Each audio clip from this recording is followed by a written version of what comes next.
अस्सलामुअलैकुम। अगर आप एक यंग बिजनेस ऑनर या फार्मर हैं पाकिस्तान में और अपना खुद का बिजनेस शुरू करना चाहते हैं या अपनी एग्रीकल्चर ऑपरेशंस एक्सपेंड करना चाहते हैं तो prime minister youth business and agriculture loan scheme आपके लिए एक जबरदस्त मौका है। इस वीडियो में हम आपको बताएंगे इस लोन के लिए आपने कैसे अप्लाई कर सकते हैं, क्या एलिजिबिलिटी क्राइटेरिया है और ये लोन आपको कैसे हेल्पफुल साबित हो सकता है। तो चलिए शुरू करते हैं।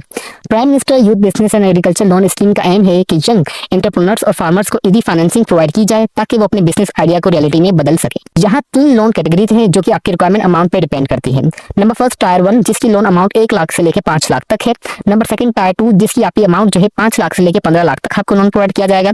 और नंबर थर्ड टायर 3 जो है जो कि 15 लाख से लेकर 75 लाख तक आपके लिए रिक्वायरमेंट अमाउंट होगी, आप इसके लिए अप्लाई कर सकते हैं। इस लोन के अप्लाई के लिए सबसे पहले जो एलिजिबिलिटी क्राइटेरिया है आपकी जो 21 से लेकर 45 साल के दरमियान आपके पास एज होनी चाहिए। और नंबर सेकंड जो आपके पास पाकिस्तान की नेशनलिटी होना लाजमी जरूरी है।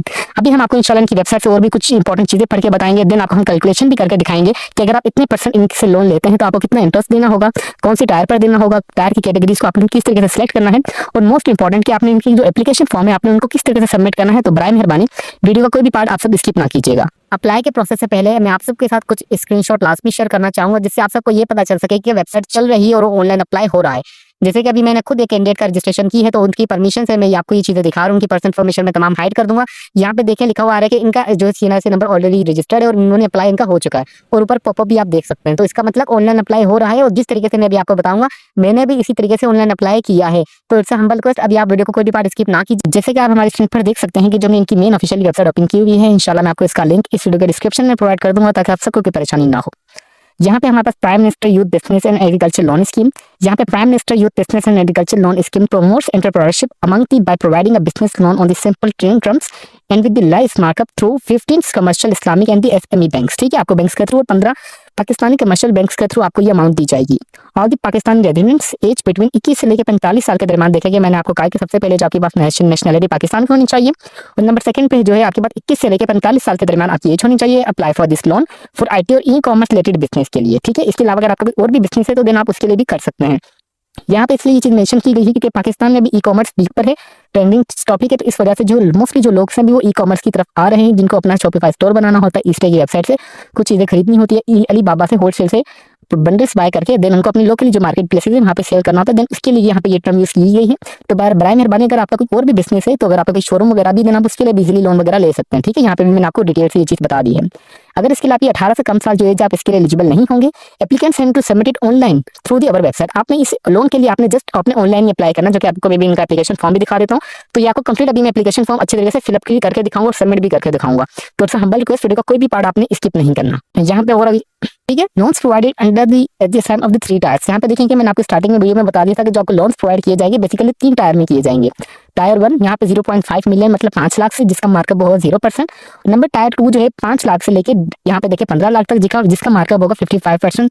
और नंबर थर्ड जो टायर है जिसकी जो आपकी 15 लाख से लेकर 75 लाख 7.5 मिलियन तक जो आपको मार्कअप दिया और लोन दिया जाएगा जो कि 70% मार्कअप के साथ आपने इनको रिटर्न करना होगा। अगर आपका जो लोन फॉर एग्जाम्पल जो है 5 लाख तक है देन उसके लिए उसके ऊपर कोई भी मार्कअप वगैरह नहीं है, मतलब आपने जितना लिया है लोन आप उतना ही वापस इनको करेंगे। ठीक है, फॉर एग्जाम्पल अगर आपने लोन लिया 5 लाख से ऊपर के थे यहाँ पे 15 लाख के दरमियान देन आपने 55% जो मार्कअप उनको देना होगा। अगर आपने फॉर एग्जाम्पल 15 लाख से लेकर 75 लाख के दरमियान अपने अपना बिजनेस के लिए लोन लिया देन आपने उसके ऊपर जो उनको 7% देना होगा। अप्लाई फॉर द लोन आपने सिंपली इसके लिए ऑनलाइन अप्लाई करना जो कि आपको इंशाल्लाह बताऊंगा। उसके बाद जैसे आपने अपनी एप्लीकेशन सबमिट कर देंगे तो आप इजीली से ट्रैक भी कर सकते हैं जो कि भी आपको इंशाल्लाह बताऊंगा। और कैलकुलेट वाला भी मैं आपको करके दिखाऊंगा कि अगर आप इतने % लोन लेते हैं तो आपके ऊपर क्या क्या प्रोसीजर होगा।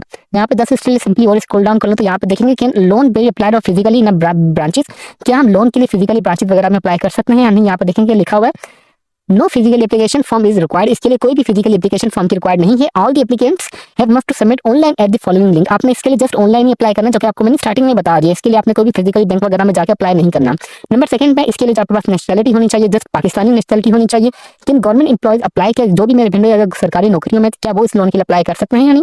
Government employ are not eligible for the applying under this scheme. जो भी गवर्नमेंट सर्वेंट होंगे वो इस लोन के लिए अप्लाई नहीं कर सकते। Number 4 what is the minimum education requirement for an applicant. Applicant के लिए कम से कम मिनिमम रिक्वायरमेंट क्या होनी चाहिए एजुकेशन की। There is no general requirement of the minimum educational requirement, so it will be a favorable consideration in the decision making by the bank. However, in the case of the business which is the compulsory requirement criteria qualification certification diploma authorization of the license, the same must be handled at the applicant। इसका मतलब ये है कि अगर आपने कोई भी अगर आप नॉन एजुकेटेड भी हैं देन भी आप अगर लोन के लिए अप्लाई करना चाह रहे हैं, फॉर एग्जाम्पल यहाँ पे अगर मैं अपनी जाती बात बता लूँ तो मेरे वालिद साहब जो इंटरमीडिएट पास है, ठीक है, तो फॉर एग्जाम्पल चले वो इंटरमीडिएट पास पे नहीं, आप एज्यूम कर लें। तो हमारी फॉर एग्जाम्पल जमीन है वो एग्रीकल्चर फार्मर है, हमारी कम से कम 10-15 एकड़ जमीन है फॉर एग्जाम्पल, आप ये समझ रहे हैं। ठीक, अभी हम जा रहे हैं लोन के लिए अप्लाई करने। तो सिंपली जो भी मेरे वालिद साहब के पास रजिस्ट्री होगी उसकी जमीनों की वो ले जाएंगे, देन उसकी बिहाफ पर हमें लोन दे दिया जाएगा। सिंपली इसका ये रिक्वायरमेंट है जो कि मैंने आपको अपनी जाती मिसाल देकर बता दिया। अगर आपके पास तालीमी काबिलियत ना भी हो देन भी आप इस लोन के लिए अप्लाई कर सकते हैं on the basis of your certifications, जो कि आपके पास रजिस्ट्री आपके पास होती है उसकी बेसिस पे आपको दिया जाएगा। इसका मतलब ये नहीं कि अगर आपके पास कुछ भी रिक्वायरमेंट वगैरह ना हो देन आपको लोन प्रोवाइड नहीं किया जाएगा। ठीक है, तो ये कुछ सवाल थे जो कि मैंने सोचा कि आप सबके साथ लास्ट में क्लियर कर दिए जाए। फाइनेंशियली कैलकुलेशन एंड टेम्पलेट्स जो कि अभी आपको इंशाल्लाह बताऊंगा। इसके अलावा यहाँ पे इनकी कुछ और इंपॉर्टेंट चीजें तो नहीं है, यही थी कुछ इंपॉर्टेंट चीजें जहाँ पे इन्होंने एक चीज प्रोवाइड की गई कि अगर आप चाहते हैं इनके से मदद वगैरह लेना, गाइडेंस लेना, अगर आप पंजाब से हैं तो आप पंजाब वाली ऑफिस से रब्ता करेंगे, अगर आप बलोचिस्तान से हैं तो आपने ये बलोचिस्तान वाली ऑफिस से रब्ता करना है। यहाँ पे भी मैं आपको जूम करके दिखा देता हूँ। अगर आप खैबर पख्तूनख्वा से हैं तो आपने इनका ईमेल एड्रेस वगैरह इनसे रब्ता करना है। और अगर फॉर एग्जाम्पल आप सिंध से हैं तो आपने यहाँ पे 5th floor Bahria complex 2 MT Khan road Karachi, इनका टेलीफोन नंबर आप चाहें तो यहाँ पे फिजिकल जाकर भी इनसे मालूमात ले सकते हैं। बट एट दी एंड आपने अप्लाई ऑनलाइन ही करना है। आप जाके जिस लोकेशन पे इन्फॉर्मेशन अच्छे तरीके से हासिल कर सकते हैं या मोबाइल पे भी कर लें, ईमेल पे भी कर लें, but again I repeat it for you कि आपने इस लोन के लिए ऑनलाइन ही अप्लाई करना है, क्योंकि इन्होंने ये चीज़ यहाँ पे साफ साफ मेंशन कर दी गई है। ठीक है, तो ये कुछ इनकी वेबसाइट की जो तरीकेकार थी मैंने सोचा कि आप सबको दिखा दिए जाए। अभी हम चलते हैं यहाँ पे आपने इसके लिए कैलकुलेट किस तरीके से करना है। कैलकुलेट के लिए जस्ट मैंने click calculate loan requirement payable schedule पे जैसे मैंने इस पर दबाया तो यहाँ पे मेरे पास देखेंगे सेम पेपर जो है वेबसाइट ओपन होकर आ गई है। यहाँ पे देख सकते हैं और यहाँ पे ये देखें ये ओपन होकर आ चुकी है। ठीक है, वो लोड हो रही तो मैंने पहले से ओपन की हुई है, तो चलो ये भी लोड हो चुकी तो आप ये ना समझे कि मैं अपनी तरफ से ओपन कर रहा हूँ। जहाँ पे देखें कि भाई मैं लोन के लिए अप्लाई करना चाह रहा हूँ, फॉर एग्जाम्पल 7 लाख ले लें आप। मैं फॉर एग्जाम्पल अगर मैं 7 लाख के लिए अप्लाई करूँगा तो जाहिर सी बात है मैं टायर 2 में आ जाऊँगा। तो 7 लाख के लिए लोन पीरियड कितने लोन पीरियड के लिए, 1 साल के लिए, 2 साल के लिए, 3 साल के लिए, 4 साल के लिए, 5 साल के लिए, 6 साल के लिए, 7 या 8 साल के लिए मैं अप्लाई करना चाह रहा हूँ 3 साल के लिए। ठीक है, 3 साल के बाद जस्ट मैंने कैलकुलेट वाले बटन पर दबाया था, मेरे पास यहाँ पे कंप्लीट शीट आ जाएगी कि लोन के लिए मैं 7 लाख के लिए अप्लाई कर रहा हूँ। एनुअल इंटरेस्ट रेट जो है 5%, जाहिर सी बात है, और लोन पीरियड जो 3 साल का है, और पेमेंट ईयर जो है 12, मतलब यहाँ पे मैंने 3 साल के लिए तो यहाँ पे मेरे पास 12 में ही इसका आ चुका है। और स्टार्ट डेट जो मेरे 6/2/2025 जो आज तारीख है वो हो चुका है। लोड समरी यहाँ पे आ चुकी है। पेमेंट जो है मुझे 36 जो किस्तों में देनी होगी। यहाँ पे एनुअल एक्चुअल या मार्कअप जो है मेरे पास कितना % इसका मार्कअप लगेगा, 52,55,266 रुपीज जो है मुझे इनको इंटरेस्ट के साथ देने होंगे 7.5 पर। मतलब अगर मैं 7.5 लाख का, अगर मैं 7 लाख का लोन ले रहा हूँ तो अगर राउंड ऑफ किया जाए तो मुझे 55,000 रुपये 7.5 लाख के ऊपर देने होंगे। ठीक है, फॉर एग्जाम्पल यहाँ से अगर मैं बैक कर लूँ तो फॉर एग्जाम्पल अगर मैं अपना यहाँ से लोन की इंक्रीज बढ़ा देता हूँ, यहाँ पे मैं इसको कर लेता हूँ 11 लाख। ठीक है, 11 जी, अब देखते हैं 11 ही हुआ है। ठीक है, यहाँ से हमारे पास ये हो चुका है जी 11 लाख। ठीक है, 11 लाख के लिए अगर मैं अप्लाई करता हूँ तो यहाँ पे देखें कि एनुअल जो रेट है यहाँ पे मेरे पास 0% होगा। ऐसे यहाँ पे 11 लाख नहीं हुआ, ये 1 लाख ही हुआ है, सॉरी यहाँ पे 1,01,000 हुआ है। तो यहाँ पे भी मैं इसको यहाँ पे 0 करके यहाँ पे करता हूँ तो मेरे पास अभी देखें कि ये अभी मेरे पास 11 लाख हो चुका। 11 लाख हो चुका तो मतलब मैं अभी भी टायर 2 के अंदर ही हूँ। टायर 2 का जो एलिजिबिलिटी क्राइटेरिया ये है कि आपके पास कम से कम 5 लाख से लेकर आपने 15 लाख के दरमियान आप इसमें इजीली अप्लाई कर सकते हैं, जो कि अभी मेरे पास ओपन होकर आ जाएगा। अभी मैं आपको दिखा देता हूँ ये चीज़ जी। ठीक है, देखेंगे ओपन होकर आ चुका है। लोन अमाउंट 11 लाख मैंने एंटर किया, आप सबके सामने लाइव करके दिखाई हूँ। एनुअल इंटरेस्ट रेट जो उन्होंने कहा कि आपके पास 5% लगाया जाएगा, जो कि यहाँ पे भी ये चीज़ मेंशन की है कि 5% जो मार्कअप दिया जाएगा। तो ये वो चीज़ आ रही है। लोन पीरियड 3 साल के लिए मैंने अगेन रखा है। स्टार्टिंग डेट यहाँ पे आ रही है। अच्छा, यहाँ पे 11 लाख के ऊपर मुझे 86,000 रुपीज़ जो इनको देने होंगे। इस तरीके से यहाँ से आप अच्छी तरीके से देख लें। जब इसे आप नीचे करेंगे तो यहाँ पे आपके पास आ जाएगी कि फॉर एग्जाम्पल 6/2/2025 को 11 लाख, इस तरीके से आप कीजिए। बाकी अमाउंट्स भी यहाँ से आप सारी कैलकुलेशन कर सकते हैं कि प्रिंसिपल्स मार्कअप, एंडिंग बैलेंस कितना है, कंपेटेटिव मार्कअप वगैरह यहाँ से आप कंप्लीट यहाँ से आपको अपनी इन्फॉर्मेशन यहाँ से देखने को मिल जाएगी। ठीक है, उम्मीद करते हैं कि आपको इस तरीके से आपने एक कैलकुलेशन कर लेनी है लोन के अप्लाई के प्रोसेस से पहले, ताकि आप एक टेस्टिंग फेज से गुजर सकें, ताकि आप मेंटली तौर पर और फिजिकल तौर पर भी तैयार हो जाएं। चाहे अगर आप इस लोन के लिए अप्लाई करने जाएंगे तो आपको इतना % इंटरेस्ट रेट जो है देना होगा, और आप अपनी मर्जी से यहाँ पे अगर ईयर यहाँ पे एक्सटेंड कर सकते हैं। ठीक है, यहाँ पे अगर मैं फॉर एग्जाम्पल यहाँ पे बैक कर लूँ, 3 साल मैंने यहाँ पे लिखा है ना, अभी यहाँ पे 3 साल की जगह यहाँ पे मैं फॉर एग्जाम्पल कर लेता हूँ 7 साल करके, देखें तो क्या आता है। 7 साल यहाँ पे मैंने किया है तो कैलकुलेट करते हैं 7 साल बाद भी देखें, मगर यहाँ पे जो जितने आपका ईयर बढ़ता जाएगा उतने यहाँ पे आपके मार्कअप जो है बढ़ते जाएंगे। ठीक है, फॉर एग्जाम्पल अगर आपने 7 लाख के लिए 11 लाख लोन के लिए अप्लाई किया है, अगर आप 1 साल में भी अगर उनको रिटर्न करेंगे तो यहाँ पे जस्ट कैलकुलेट वाले पे दबाते हैं, आप मुझे 30,000 देने होंगे इसके ऊपर। ठीक है, तो इस तरीके से आपने अपनी अच्छी तरीके से कैलकुलेशन वगैरह कर लेनी है। ठीक है, अभी हम जहाँ पे जो इनका नेक्स्ट स्टेप है, आपने ऑनलाइन अप्लाई किस तरीके से करना है। ठीक है, ऑनलाइन अप्लाई के लिए यहाँ पे मैं इनकी अगेन मेन वेबसाइट पे आ जाता हूँ, ये ताकि आप सब ये ना समझेंगे मैंने कोई टैब्स वगैरह ओपन किया है तो मैं अपनी तरफ से हर एक कोई अपनी चीज़ वगैरह बता रहा हूँ। इसके लिए जस्ट यहाँ पे इन्होंने क्या कहा है कि आपने इसके लिए ऑनलाइन अप्लाई करना है। ठीक है, जहाँ पे इनकी ये लिंक है, जस्ट मैंने इस पर टैप किया, जैसे ही मैंने इस पर टैप किया तो यहाँ पे जो ये वाली लिंक है मैं इसको कर देता हूँ जी, ये ओपन होकर आ जाइए। ठीक है, इस तरीके से मेरे पास ओपन होकर आ चुका है। अनाउंसमेंट सबसे पहले आ रहा है, dear applicants, while applying on tier 1 loans please keep these sectors in view. अगर आप टायर 1 के लिए अप्लाई करेंगे तो आपने ये वाले अपनी जो की पॉइंट्स अपने माइंड में लाजमी रखना है। National support programmes is operational only तहसील तरबार एंड द डिस्ट्रिक्ट हेयर in the Balochistan province. Thardeep micro finance foundation is operationally only सिंक्रोनेंस और डोमेन support programme in operationally only Punjab province. ठीक है, इस तरीके से आप इनकी इन्फॉर्मेशन को देख लेना। ये देखने के बाद जस्ट आपने क्लोज वाले बटन पर दबाएंगे। क्लोज वाले पे दबाने के बाद आप इनकी कुछ डिस्क्रिमिनेशन वगैरह आ रही है, आप चाहे तो ये अच्छे तरीके से रीड कर सकते हैं, नहीं भी करना चाहे तो आपकी मर्जी है। जहाँ पे इनकी कुछ जनरल इंस्ट्रक्शंस को आपने लाजमी देख लेना है। It is mandatory to fill, जिसके ऊपर स्टाइल बना होगा आपने इसको लाजमी फिलअप करना है। ठीक है, you can submit a suggestion feedback complaint, अगर आप चाहें तो इनकी सजेस्ट वगैरह भी कर सकते हैं जो कि इनके ऐप्स के through. Please ensure the fill the required field application CNIC number, आपने यहाँ पे अपना हर चीज जो है सही तरीके से एंटर करनी है। ये नहीं कि आपने कोई भी अपनी इन्फॉर्मेशन गलत एंटर करेंगे तो आपकी जो एप्लीकेशन फॉर्म है वो रिजेक्ट भी हो सकती है और मे भी आपको लोन भी ना दिया जाए। ठीक है, आपने जो भी आपकी CNIC की इशू डेट होगी आपने बिल्कुल सही डालनी है, डेट ऑफ बर्थ वगैरह बकायदा आपकी जो सारा डेटा है वो नादरा से वेरीफाई भी किया जाएगा। इंस्ट्रक्शंस को पढ़ने के बाद आप यहाँ पे आएंगे तो यूजर मैनुअल इंग्लिश आ रहा है, एडिट एप्लीकेशन को छोड़ दें, आप उर्दू में राब्ता नामा आप यहाँ से कर सकते हैं। ठीक है, इसके अलावा यहाँ पे हमारे पास बैंक के नाम आ रहे हैं कि आपको यहाँ पे कौन कौन सी बैंक के थ्रू इजीली दे सकते हैं ये लोन वगैरह। यहाँ पे सबसे पहले आपने अपना यहाँ पे CNIC नंबर एंटर करेंगे। CNIC यहाँ पे जब एंटर करेंगे विद डैश अपना करेंगे। ठीक है, विदाउट डैश नहीं, विद डैश एंटर करेंगे। फिर आपका कब CNIC इशू है आप CNIC की इशू डेट अपनी एंटर करेंगे। उसके बाद यहाँ पे आएगा कि आपने कौन से टायर के लिए अप्लाई करना है, 5 लाख के लिए लोन के लिए अप्लाई करना है या 5 से 15 लाख के लोन के लिए।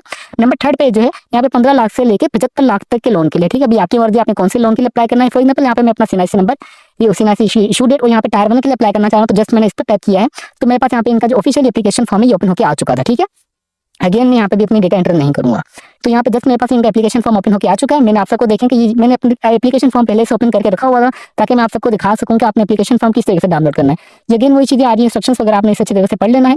सबसे पहले आ रहा है कि पर्सनल इन्फॉर्मेशन में सबसे पहले सिलेक्ट बैंक आ रहा है कि आपने कौन सी बैंक में है, आपके करीब होगी आप उसके लिए अप्लाई करेंगे। फॉर एग्जाम्पल अगर मैं सिंध से हूँ या पंजाब से हूँ, फॉर एग्जाम्पल आप समझ लें मैं पंजाब से हूँ, लाहौर से हूँ, मैं बैंक ऑफ पंजाब यहाँ पे एंटर करूंगा। बैंक ऑफ पंजाब एंटर करने के बाद सिलेक्ट MFI और MFB, यहाँ पे देखेंगे अखवात इस्लामिक फाइनेंस और नेशनल रूरल सपोर्ट प्रोग्राम में मैं इसमें करूंगा। एप्लीकेंट नेम, यहाँ पे आपका जो भी आपका CNIC पर नाम होगा ना आपने यहाँ पे अपना मुकम्मल नाम एंटर करेंगे।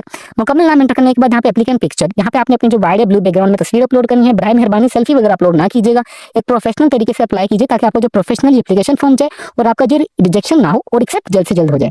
देन उसके बाद यहाँ पे आपकी अपनी CNIC की क्लियर तस्वीर लेनी है। CNIC की यहाँ पे ब्राउजर पे आएंगे, ब्राउजर पे आने के बाद जस्ट आपने अपनी तस्वीर यहाँ पे अपलोड कर देनी है। यहाँ पे हो सके जितना, अगर आपकी पिक्चर वगैरह अपलोड ना हो ना, आपने अपनी पिक्चर का जो साइज है उसका कंप्रेस कर देना है, रिड्यूस कर देना है। ठीक है, देन उसके बाद यहाँ पे आपने CNIC की बैक तस्वीर भी अपलोड कर देनी है।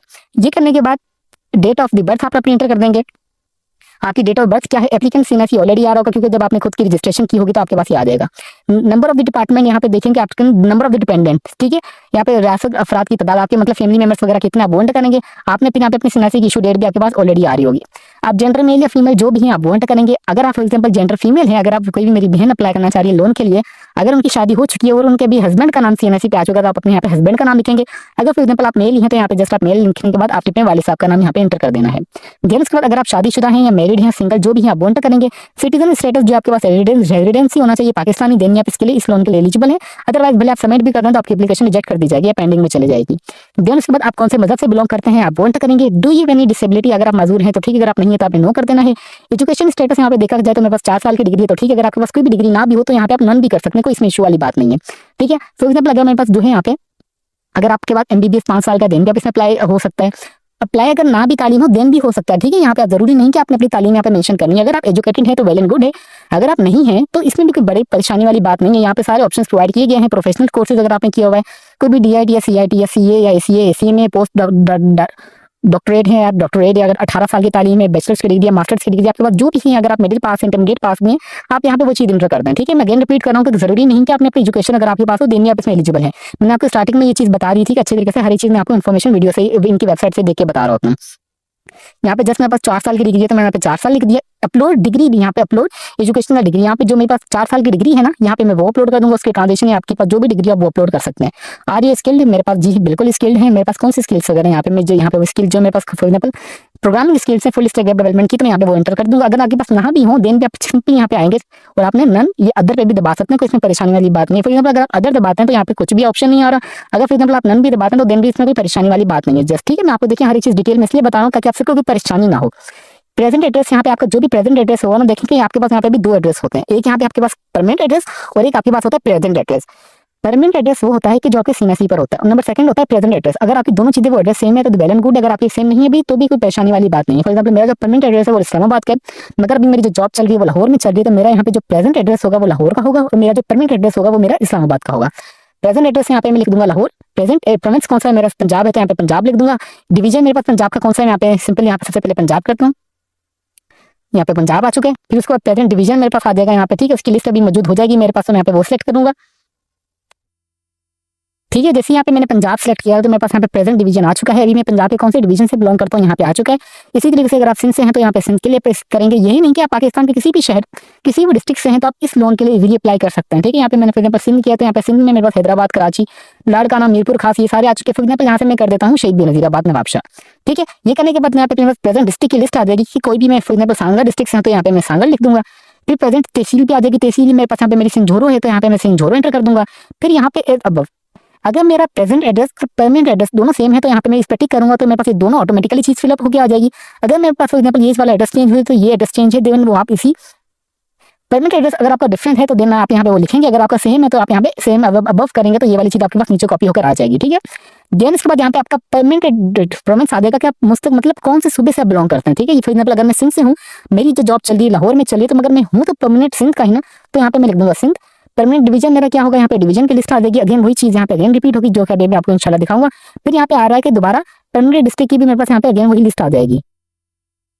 ठीक है, इसी तरीके से मेरे पास यहाँ पे परमानेंट डिवीजन की लिस्ट आ चुकी है। देन यहाँ पे डिवीजन में सेलेक्ट कर लेता हूँ हैदराबाद फॉर एग्जाम्पल अभी, तो यहाँ पे परमानेंट डिस्ट्रिक्ट आ रहा है तो यहाँ पे हैदराबाद में आपका कौन सा डिस्ट्रिक्ट है, मटियारी, तो आप यहाँ पे वो कर ले। मटियारी में आपकी कौन सी तहसील है तो यहाँ पे सईदाबाद, यहाँ पे वो कर सकते हैं। देन उसके बाद बराए मेहरबानी आपने यहाँ पे ईमेल एड्रेस और यहाँ पे अपने मोबाइल नंबर, ये दोनों चीजें आप एक्टिव दें ताकि आपको जो भी फर्दर इन्फॉर्मेशन मिले वो आपको यहीं से मिले। यहाँ पे आपने अपना जो मोबाइल नंबर है आपने इस फॉर्मेट में डाल देना है। मोबाइल नंबर एंटर करने के बाद अगर आपका दूसरा मोबाइल नंबर भी है तो वेल एंड गुड, अगर आपके पास नहीं है तो आप छोड़ भी सकते हैं। यहाँ पे देखें जिसके ऊपर रेड कलर का स्टैटिक बना हुआ है ना, जस्ट आपने इसको फिलअप करना है। करंट मंथली इनकम, अगर आपकी मंथली इनकम कितनी आप चाहते हैं यहाँ पे मेंशन कर सकते हैं। अगर आप नहीं भी करते तो कोई इशू वाली बात नहीं है क्योंकि इसके ऊपर रेड कलर का स्टैटिक नहीं बना हुआ। मंथली हाउस होल्ड एक्सपीरियंस, आपका महीने का घर का खर्चा कितना आता है अगर आप चाहते हैं तो यहाँ पे वो भी चीज इंटर कर सकते हैं। ये एंटर करने के बाद जस्ट आपने सेव एंड प्रोसेस पे दबाएंगे तो आपकी ये वाली पर्सनल इन्फॉर्मेशन सारी ऐड होकर नीचे आ जाएगी, मतलब इसी आपके पास सेव होकर आ जाएगी। नंबर सेकंड बी पे है, ऊपर ए पर्सनल इन्फॉर्मेशन, यहाँ पे बी जो है आपके पास बिजनेस इन्फॉर्मेशन आ चुकी है। आपका बिजनेस कौन सी कैटेगरी में भाई आप वो बताएं। मेरा यहाँ पे न्यू बिजनेस है तो यहाँ पे मैंने न्यू एंटर किया। कैटेगरी बिजनेस कौन सी है मेरे पास, जो है मैन्युफैक्चरिंग की है, एग्रीकल्चर की है, या मैन्युफैक्चरिंग की है, सर्विसेज की है। मेरी जो है एग्रीकल्चर की है तो यहाँ पे मैं एग्रीकल्चर लिख दूंगा। बिजनेस सेक्टर आप कौन सा बिजनेस सेक्टर में आते हैं तो यहाँ पे भी आपके पास लिस्ट आ जाएगी कि आप कौन से बिजनेस सेक्टर में आते हैं, इस तरीके से भी आपके पास आएगी। ठीक है, इस तरीके से देखेंगे मैंने यहाँ पे इंडस्ट्री जो है इंडस्ट्री कैटेगरी यहाँ पे एग्रीकल्चर किया था तो मेरे पास यहाँ पे एग्रीकल्चर की लिस्ट आ चुकी है। Agriculture crop and plantation, agriculture food processing, diary, life, यहाँ पे लाइफ स्टॉक फार्मिंग, यहाँ पे poultry and the birds farming यहाँ पे मेरे पास आ चुकी है। एग्रीकल्चर मशीनरी, यहाँ पे अगर आपके पास कोई भी आपने इसमें से आपका एग्रीकल्चर है तो यहाँ पे आप वो एंटर कर सकते हैं। फिर हमारा कपास का है तो यहाँ पे मैं क्रॉप्स कर दूंगा। इसके अलावा अगर आपका कोई भी मैन्युफैक्चरिंग का है तो यहाँ पे आप आएंगे मैन्युफैक्चरिंग पर।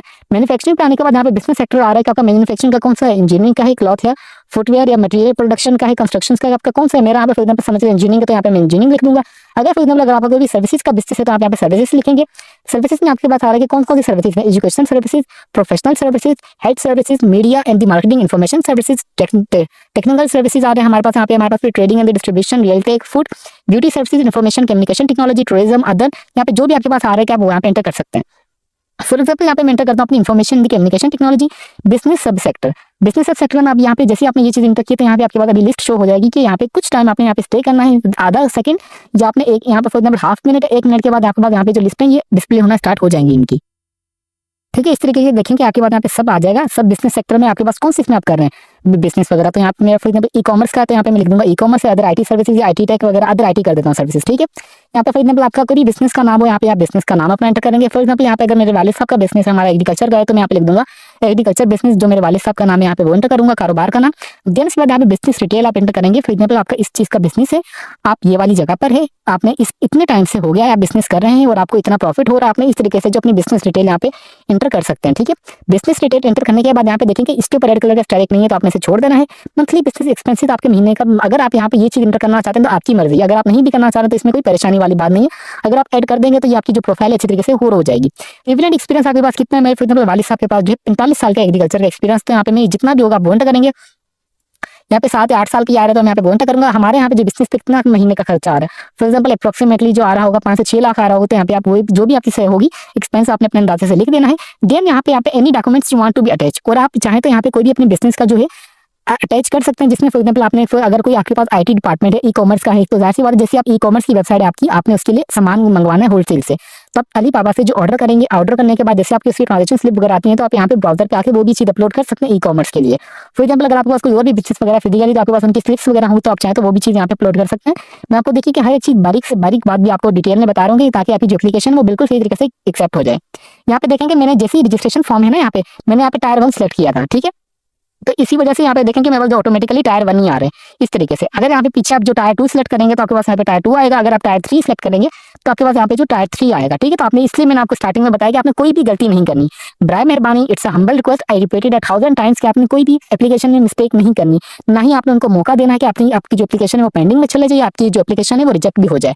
देन इसके बाद यहाँ पे लोन अमाउंट आप एंटर करेंगे कि भाई मैं जो 5 लाख के दरमियान के अंदर कौन सा लोन अप्लाई करना चाह रहा हूँ। मैं यहाँ पे अप्लाई करना चाह रहा हूँ फॉर एग्जाम्पल 3 लाख के लिए, ठीक है। यहाँ पे मैं जस्ट यहाँ पे 3 लाख एंटर करूंगा। लोन पीरियड कितने, अभी यहाँ पे आपने पीछे जो सारी यहाँ पे कैलकुलेशन कर लेनी है। फॉर एग्जाम्पल अगर आप ये लोन इतने टाइम पीरियड के लिए लेंगे तो आपके ऊपर कितना इंटरेस्ट वगैरह बढ़ेगा, तो आपको ये भी चीज मैंने इवन के बता दी। तो बराए मेहरबानी आप ये सारी चीजों को सही तरीके से एंटर करनी है हर एक चीज, ठीक है। ये एंटर करने के बाद नंबर डी आ रहा है, फाइनेंशियल डिटेल आ रही है। ये चीज कंपलसरी नहीं है क्योंकि इसके ऊपर रेड कलर का स्ट्राइक नहीं बना हुआ, ठीक है। जिसके ऊपर रेड कलर का स्ट्राइक बना हुआ तो आप उसी चीज को फॉलो करें। अगर नहीं भी है देन भी कोई परेशानी वाली बात नहीं है। Please mention the loan applied for the other bank. अगर आप यहाँ पे से वैसे ये चीज छोड़ दें आप, क्योंकि ये चीज कंपलसरी है ही नहीं। जो चीजें कंपलसरी हम उसी को फॉलो करेंगे, ठीक है। यहाँ पे क्योंकि इन्होंने क्या बताया, it is mandatory to fill the required information all the section with asterisk, जिसके ऊपर बना हुआ, इसके ऊपर तो स्टेरिक ही नहीं बना हुआ, तो आप इस चीज को छोड़ दें, ठीक है। अगर फॉर एग्जाम्पल आप करना भी चाहते हैं तो इसको फिलअप कर सकते हैं अपनी बिहाफ के ऊपर। यहाँ पे बैंक का नाम यहाँ पे एंटर कर देना है, प्रोवाइड लिमिट आपकी मतलब बैंक की लिमिट कितने तक की है, आउटस्टैंडिंग अमाउंट कितनी होती है आपकी, और मंथली इंस्टॉलमेंट कितनी होनी चाहिए, माहाना किस्त आप कितने देंगे, आप वो ये चीजें एंटर कर सकते हैं, ठीक है। ये करने के बाद जस्ट आपने इस पे टाइप करना है टिक, और इस पे टिक करने के बाद आपने जो अपनी एप्लीकेशन है वो आप इजीली सबमिट कर देंगे। ये तमाम आप इन्फॉर्मेशन ऐड करने के बाद जस्ट यहाँ पे आपके पास नेक्स्ट ऑप्शन आ जाएगा और आपकी एप्लीकेशन फॉर्म में वो सक्सेसफुली जो है सबमिट हो जाएगी लोन के लिए, ठीक है। अगर आप इसमें कोई एडिटिंग वगैरह भी करना चाहते हैं तो देन यहाँ पे आप बैक आएंगे, यहाँ पे एडिट एप्लीकेशन का ऑप्शन आएगा। एडिट एप्लीकेशन के ऑप्शन से पहले यहाँ पे सबमिट से पहले अगर आप कोई भी एडिट वगैरह करना चाहते हैं तो कर सकते हैं। एक मरतबा अगर आपने कोई भी अपनी एप्लीकेशन जो वो सबमिट कर दी देन आप उसके लिए उसमें एडिट नहीं कर सकते, ना ही आप उनको अपील कर सकते हैं। अगर अपील करेंगे भी तो उनकी मर्जी कि आपकी एप्लीकेशन को मिस्टेक सही करें या ना करें। तो बराए मेहरबानी मैं आपको इसलिए ये चीज रिकमेंड कर रहा हूँ कि आपने कोई भी गलती नहीं करनी, आपने तसल्ली से आराम से जो अपने कंप्लीट एप्लीकेशन फॉर्म को फिलअप करना है, और आपने सबसे इंपॉर्टेंट जिनकी एलिजिबिलिटी क्राइटेरिया को समझना है। अगर आप इतने लोन ले रहे हैं इतने पीरियड के लिए और आप इस टायर में आ रहे हैं तो आपने 5% देना होगा और 7% उस टायर पे देना होगा कि अगर आप 15 लाख से 75 लाख के दरमियान लेना चाह रहे हैं। इवन के मैंने आपको कैलकुलेशन भी करके दिखा दी कि आपने अगर इतना लोन लेंगे इतने टाइम के लिए तो आपको कितना % मार्कअप देना होगा, मतलब आपने इनको इतना इंटरेस्ट रेट भी देना होगा। तो ये कंप्लीट इन्फॉर्मेशन जो मैंने आपको इनकी वेबसाइट से ही दी है, आपने भी कंप्लीट इनकी इन्फॉर्मेशन जो है आप चाहते हैं आप मुझसे कमेंट सेक्शन में भी ले सकते हैं अगर आपकी कोई भी क्यूरी वगैरह हो तो। और इंशाल्लाह बेफिक्र हो जाए, मैं आपको इनकी वेबसाइट का लिंक इस वीडियो के डिस्क्रिप्शन में प्रोवाइड कर दूंगा ताकि आप सबको कोई परेशानी ना हो। उम्मीद करते हैं कि आपको कंप्यूटर अप्लाई का प्रोसेस समझ आ चुका होगा कि किस तरीके से आपने ऑनलाइन अप्लाई करना है। इसके लिए मैं अगेन रिपीट कर रहा हूं कि आपने जस्ट ऑनलाइन अप्लाई करना है prime minister youth business and agriculture loan scheme के लिए, ठीक है।